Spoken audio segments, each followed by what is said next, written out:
Welcome back to Gold Derby. I'm Christopher Rosen. I'm so pleased to be joined by director Erin Sarofsky and co-director Stefan Draht, who created the incredible main title sequence for the Apple TV Plus series WeCrashed, about the rise and fall of WeWork, and its co-founder Adam Neumann and his wife Rebecca Neumann. Erin and Stefan, thank you so much for doing this. I wanted to start what were the first conversations like with Lee Eisenberg and Drew Crivello, the showrunners and stuff, about what the title sequence and what you guys were hoping to accomplish broadly with like what to connect it to the show, I guess. Yeah, I mean, I could feel this one, or I'll jump in. You take it, Erin. Okay. Well, I mean, initially it was just talking about how it wasn't just going to be, the show itself wasn't just going to be basically the documentary remade. It was very much more about the personalities and what was going on in that aspect of the show. So really diving into Adam and Rebecca and how their relationship was the fuel to all of this, and how there couldn't be one without the other, basically. So that was a fascinating aspect of the conversation.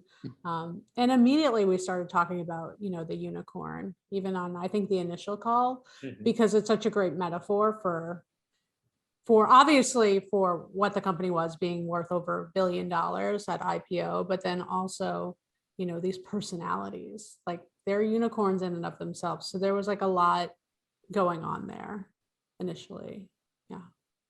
Yeah, I mean, it was focusing on sort of the tone and the metaphor felt right for this one. It's not really about previewing the show. It's about kind of setting the viewer in a certain headspace.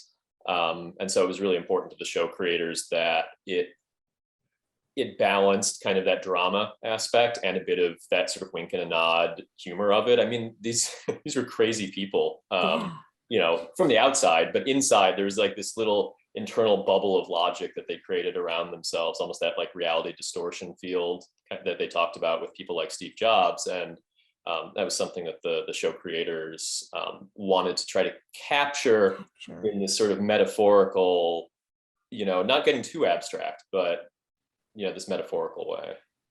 I love it. Just, you mentioned that the humor of the sequence. I mean, like, I just think you get so, like you said, they get so much of the show and like what the show is in this 60 seconds or whatever it is of title sequence. You show the unicorn's rear end as you get the two characters' names up, which I just found so amusing throughout the whole thing, because it is like a little bit of like their at times their demonstrativeness or just their attitudes, they come off as so for lack of a better word, like a horse's rear. Yeah. I just found that so funny. So I needed to decide like how you wanted to place that and how intentional were every one of those little placements like that. Can you believe we got away with that? Yeah, well, so like they were very intentional, but it was one of those things that like it was in the first cut to start on the ass. Yeah. And because for us, it was just like kind of amazing for all the reasons you said. But we were waiting for someone at some point to say like, no, you can't have that there. And you certainly can't put a A-list actor's name over a horse's. Both of them, yeah. Both of those characters are right over it. You know what I mean? So we were like, okay, this is what we want, but like we'll see about that. It was also the perfect movement into the spot. It had from a just a flow perspective, like the way the shots kind of flowed together, it really worked. So there was that, just editorially, but like metaphorically, it was like so great.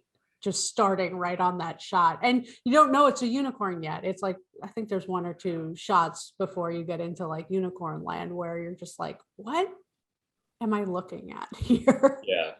And why? Yeah.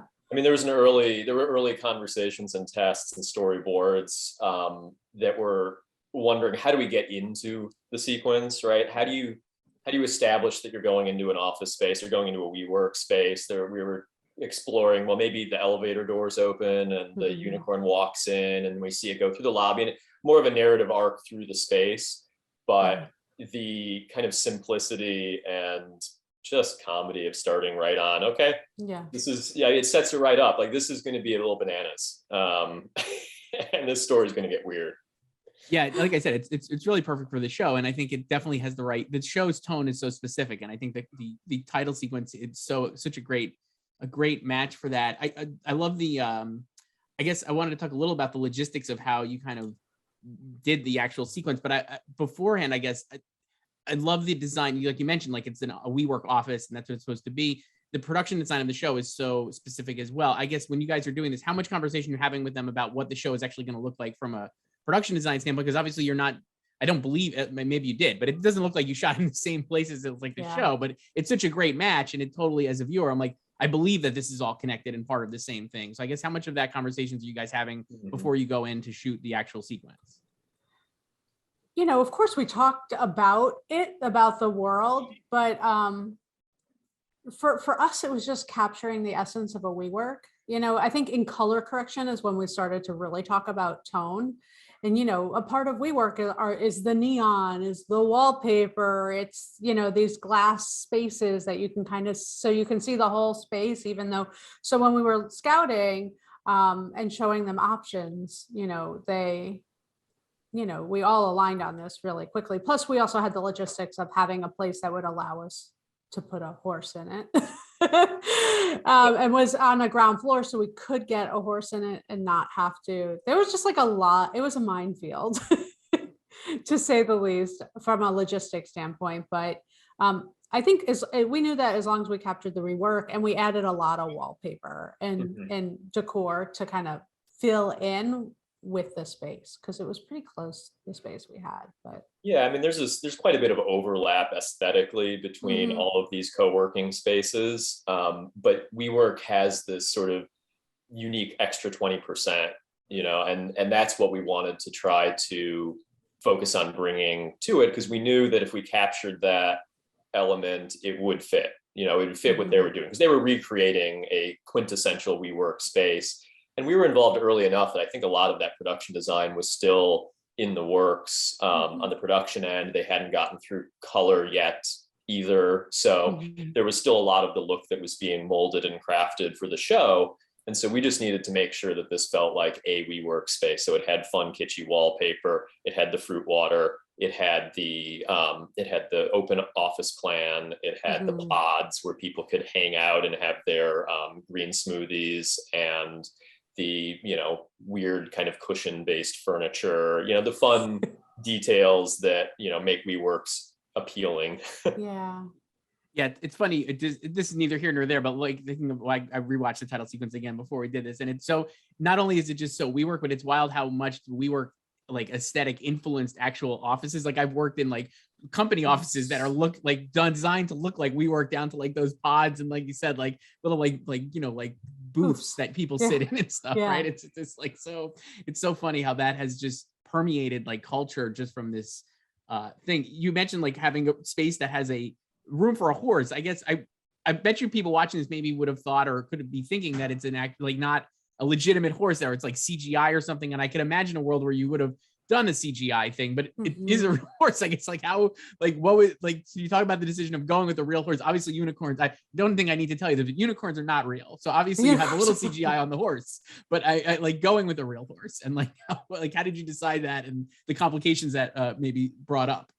Well, that was like logistics were going to kind of tell us how far we could take it from a CG versus real life. So at first we're like, well, let's try casting a horse. Let's try finding a place that will allow it. Obviously we couldn't do anything unsafe for an animal or people. So, but we did find this white horse that was really chill. His name was Mo. And so we first met him out and about, in the world. And then we met him, then we had him come to that space that was chosen. And he walked through it, and horses aren't like dogs. You can't really train them, but if they have like a unique bond to their owner or caretaker, they can say, hey, Mo, come here. And you can get him to move through a space without being like necessarily attached, with a lead. And he was that horse. It was just amazing that we were able to find this. It's still like the little miracle. And then, okay, we have the horse, we have the space, we have a horse that will go in the space and be around people without getting too freaked out. And the next thing was the horn. We had a plan for how to like rotomate the head and attach a horn in post. And we I think naturally assumed that we were going to do that until our rigger, we found out he comes from like a horse family, and he was like, no, I have an idea for how to do this practically. So the horn on the horse is attached to the head of the horse as a prosthetic. But what's really cool is if the horn like walked into a wall or turned, because it is extending past where a horse would normally move, it's attached by a magnet. So it would just pop off. And boy, did it pop off. Yeah, it popped off a couple times. Yeah, I mean, Amazing. We were going to always have to put something on the horse's head, even if it was like tracking markers or something for the cinematographer to frame up. So like some sort of an extension, or it was going to need something to work, even if the horn was going to be CG. And so, by the time the rigger had a thought through it, it's like, well, why don't we just make a horn? We don't have to try to recreate it in CG. We can just make this we can make this a unicorn. I mean, that's why we had to cast the horse too. There was, you could do something like that CG. And like you said, a lot of people would probably expect that. But if you can put a real creature in a space, with the actual lighting of the environment and interacting with the people or not, it just feels better. It just feels more real, right? It's kind of the Christopher Nolan school of thought, right? Yeah. It also, like you said, like it's such like the whole show and their having that in the environment is so foreign, basically. And it does come across, I think it does come across to have like the horse walking through. I definitely was like, when I first, like right when it starts, I'm like, oh, this is not like, I was just like, oh, I guess this is a CGI horse. And then I'm like, wait, this is a real, no, this is real. I could tell it was real. Like I was like, my eyes are not being fooled here. I was like, this is a legitimate horse. And I just couldn't, again, I was like kind of like really blown away. The detail and how it's just so off-putting to see a horse walking through an office, and like how that really does connect to the show. It's really remarkable. I want to ask you, so then you also have the song, I forget who sings it, but I think the song is called Happy Man, I believe, right? Is that the title theme, basically? Music is such a big part of the show. I love the whole music aesthetic of the show, but I love this as a theme. I think, again, it then fits so perfectly. Is that something that you guys had pitched, or is that approach, like, did the showrunners come to you and are like, oh, this is kind of like give you a list of songs? Like, how does that whole thing work out? Well, we had tonal references that they sent us off the bat, but that actually, I don't know, that came together way late in the process. And I think that most people don't realize in main titles, sometimes the music is what leads it, and then sometimes it's what follows it, because there's all sorts of logistic that goes into especially getting a song like that from a licensing perspective and all of that. So it's like a lot of balls in the air. So we were really confident what we were doing, and we had something tonal in there. And then when that got fused to it, we were like a huge sigh of relief because we loved it so much.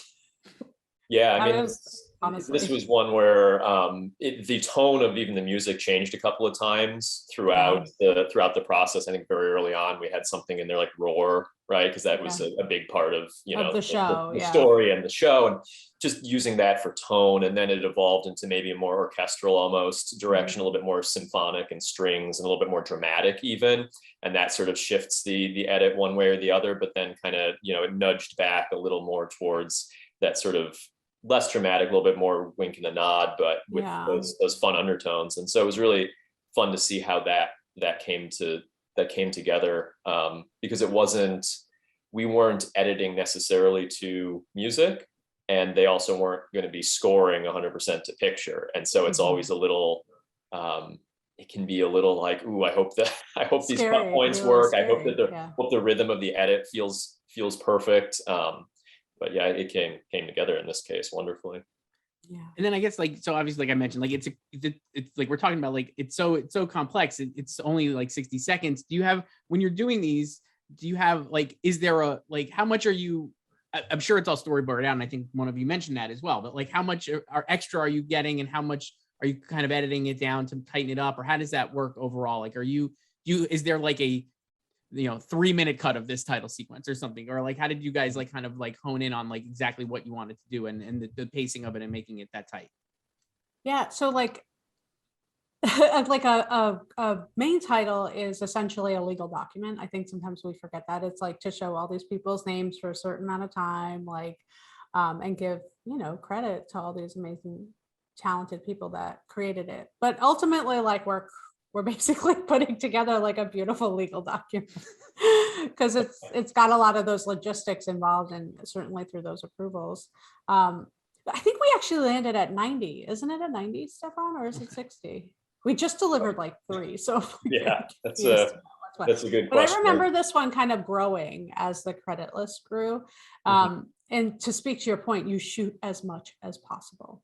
You just shoot and you shoot and you shoot and you shoot and you keep filming until like time's up and crew's got to be off, because you never know what you're going to get. You could get something amazing serendipitously on the day. I mean, you have a horse in a building and crew and everybody's there to like do what you need. We shoot the boards, we film the boards, and then we just keep going until the end. And it was a good thing we did, because it really did grow. We got a few extra shots that really like were perfect. Yeah, so I mean, we had to have a strong game plan going into production, because when a horse is done for the day, it's just done for the day, and you kind of that you might only get so much. It's not like it's not like an actor where you can kind of go back to the trailer and beg them for a couple more shots. Yeah. And also you can't really shoot coverage with a horse. You can't tell them to do the same action again now from a different angle, or hope that you can kind of push in for that detail. And so you have to plan a little carefully and know what your big shots need to be. And then, like Erin said, it's capturing whatever else you can. It's like, okay, we've got the big shot in the can now. Okay, what if we try to get a detail here? What if we try to get the horse sort of reacting in a way, or just some other things to work with. Yeah, it's really remarkable. Like I said, I'm a huge fan of the show and the title sequence especially. And I think we're in a great, I feel like creatively, it's a great time for title sequences, but this one was a very, very appealing and really kind of like totally perfect tonally with the show. Thank you both so much for doing this. Director Erin Sarofsky and co-director Stefan Draht, who did the main titles for WeCrashed. All the episodes are streaming now on Apple TV+. Thank you both. Thank you. Thank you. Yeah.